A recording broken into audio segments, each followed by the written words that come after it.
In today's video, I'm going to show you how I turn this portrait into that using Adobe's Lightroom. My name is Samuel Peter, I'm a photographer, and welcome to my channel, Newman Photographs. So as I said, today I'm going to take you into Lightroom and show you how I edited a specific portrait. I posted a video like this a couple days ago. You can watch it here. This one is a little bit different, so I encourage you to watch this one as well. There will be chapters or timestamps in the video, so if there's a part that you want to skip to, feel free to use that as well. So with no further ado, let's start editing this photo. So the first thing I'm going to do is crop the image a little bit because it feels a little bit tilted to the side, right?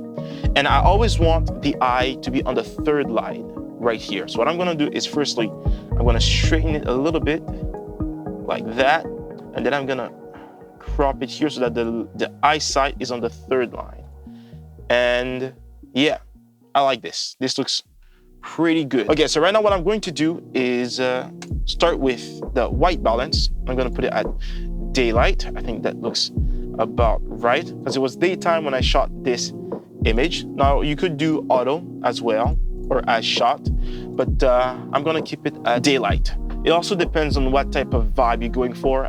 For this photo, I'm going for a really warm vibe. So those warm colors, I'm going to leave them like that. So my portraits are usually on the underexposed side of it, at least everything except for the face. So right now I'm going to start by lowering the exposure just a bit. I think 35, negative 35, that'll do it. I'm also going to, maybe it's a little bit too orange. Yeah, let's do 50 or 51.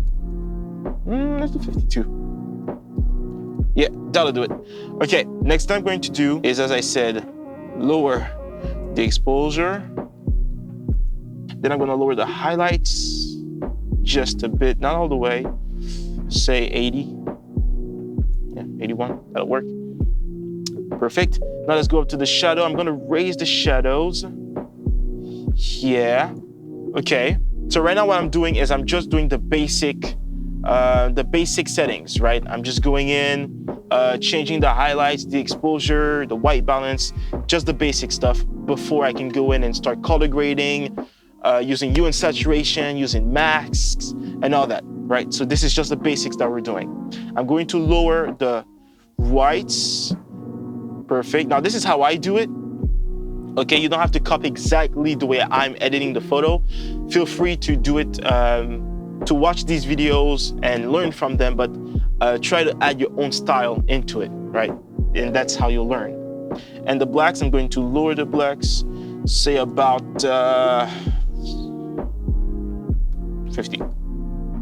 Perfect.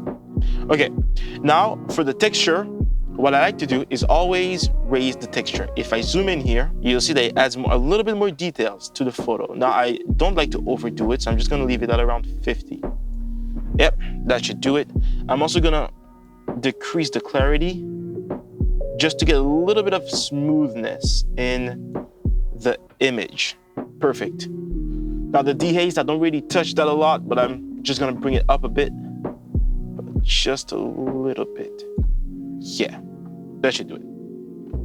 Okay, perfect. Now let's move to the tone curves. Okay, so for the tone curves, I like to play with it and try different settings until I find something that I like. So right now I'm gonna start by raising the midtones, something like that. Okay, the highlights, I'm gonna leave them at 0. The lights, I think I'll lower that a little bit. Yeah, to 22, that's fine. The darks, I'm gonna raise them to strike 20. Yeah. And the shadows, I think I'll leave the shadows like that, or maybe I'll just lower them a little bit. Yeah, I'm gonna lower the shadows to say negative 9. That'll do it. Now, if you do the before and after, as you can see, it's adding a little bit more detail to the photo, a little bit more light also, but just in specific places. Perfect. Now we're going to move to the color mixer. Okay, so now you have hue, saturation, and luminance. I've covered this over my last video what the hue means, what saturation means, and what the luminance is doing. If you don't know, then you can watch that video right here, because I'm not going to cover it again in this video. But another thing that I had said in that video is that for the hue, the saturation, the luminance, there's only a few colors that I like to, well, edit, that I like to retouch. That's the yellows, the greens, and sometimes the blue, okay? The blue tones. So for the hue, what I'm gonna do is I'm gonna leave the red tones alone, the orange tones, I'm gonna leave them alone. I'm gonna jump down to the yellow tone. I'm gonna jump down to the yellow tone real quick. And what I'm gonna do is I'm gonna decrease them. Say, yeah, something like that. Okay, and I'm also going to decrease the green tones. Perfect. Yep. What that's doing is it's taking away all the green. There's some, I don't know if you can see it, but there is some green in the background. So right now it's taking away all that green. Okay. And the yellow is taking away a little bit of the yellow as well. Then I'm gonna jump down to the saturation. I'm gonna do the same thing. Lower the yellows quite a bit. If you look in the background, you really start to notice what it's doing, right? If I saturate it, you see all this yellow? I'm just gonna decrease it by, say, like 50. I'm also going to decrease the green saturation. If I raise it, you see all this green right here? Yeah, all that stuff, that's what we don't want. So I'm going to decrease it, say by 40, that's fine. Okay, and I'm also going to decrease the blue tones, but just a little bit, say by 50, that should be.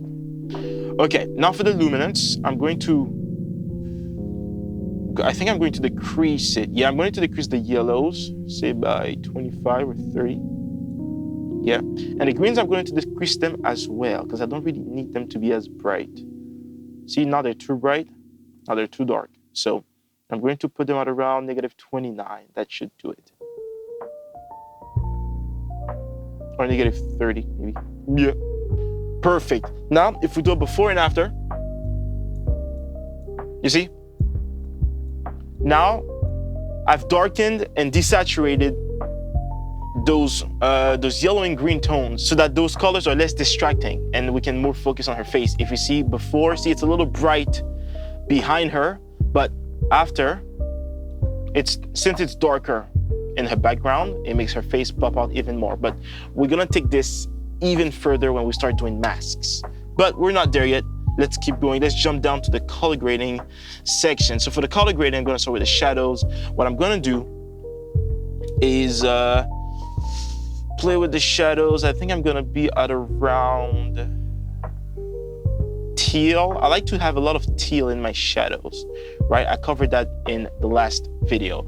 But in my shadows, I like to have some teals. I might saturate it a little bit, just like that.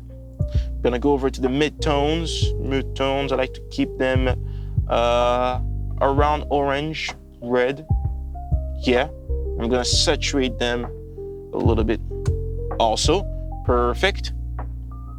And the highlights, I'm gonna leave them at around here, right here. So I really want warm highlights because that's the look I'm going for, right? Oops. Perfect. Let's do a quick before and after. See?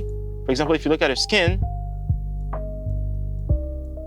is more natural now because of the color grading, and I'm sure it's because of the mid-tones. That's why I like to add some red in the mid-tones, right? Because for most images, the skin is in the mid-tones, right? That's what it'll be. For example, if I change it here, you'll see.